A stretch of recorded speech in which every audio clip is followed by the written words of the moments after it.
Psych, I'm not done. I've also had more wine, so this is just gonna keep going.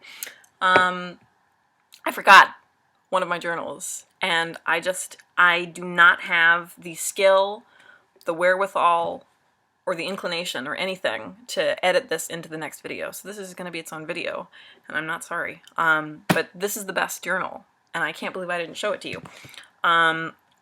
This is the journal that I am using with the outer court that I'm running. So for those of you who don't know, initiatory groups, I'm a Gardnerian, right? Everybody knows that. Initiatory groups have, generally speaking, some kind of inner circle and some sort of outer circle. Blue Star, for example, had covens, and then they had groves, and groves would include people who weren't initiated, whereas everybody in the coven was an initiate. So Gardnerians have inner courts and outer courts, and outer court is where we keep you until we decide that you're worthy of Dumbo's magic feather. Anyway, no, I'm kidding.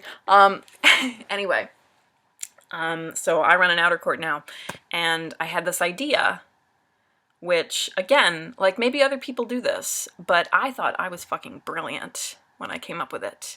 And by came up with it, I mean somebody else suggested it to me, so I can't even take credit. And by somebody else, I mean I read a copy of The Notebook Girls while standing in Barnes & Noble bored a few months ago, which, anyway, we won't talk about that. Anyway, so basically what it is, it's like a commonplace book. For those of you who are fluent in history, read a lot of Thomas Jefferson or something. Anyway, wine.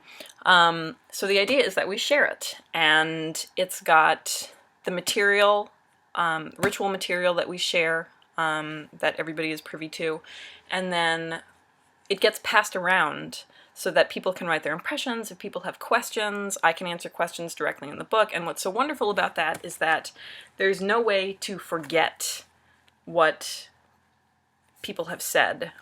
If you want an answer to your question, you know, I write it and then it's there, and if you ever need reminding, it's there, and then people can journal about their experiences with whatever ritual we just did, or whatever conversation we just had, or whatever, and the idea was that we would actually be documenting the group as it developed, because the thing that kind of kills me about magical history broadly, but Wiccan history in particular, is that for all our conversation about the importance of magical record keeping and history and lineage and blah blah blah, we are the worst fucking record keepers. We're just terrible, okay? Right? Like, Ripley's Believe It or Not gets everything, and then, like, the Witch's Mill goes up for sale and nobody cares, and, like, we're just terrible. We're terrible. We can't manage our own history. No, I don't know if it's because nobody gives a shit or what the problem is, but so much gets lost just because, like, people are lazy, or they don't care or something. So we don't have a whole lot of information about the private lives of some of these people, the magical lives of some of these important figures in our history, and there isn't a whole lot out there about like, how groups have operated in the past, what kinds of things have caused splits, I mean, like, there's just so much that could be documented. And I'm not talking about my tradition specifically necessarily, but just kind of broadly, the movement's history. So much gets lost. And anyway, it's just because we're bad record keepers. So I thought, wouldn't it be cool in 20 years to have a physical record of the birth of a coven?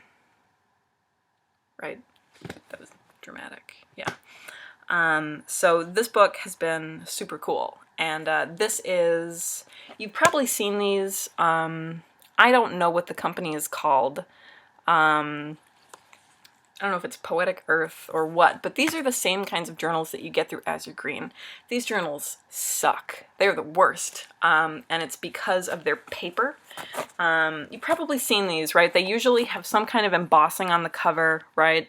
And it's always like dragons or dolphins or butterflies or the tree of life or something like that. Anyway, they suck because of their paper. It's like cottony paper, and it just absorbs everything, so you have to be really careful about what kind of ink you use. I found that certain kinds of felt tips are the best. I've been using a Sharpie pen to pretty good effect, but we have to be kind of careful.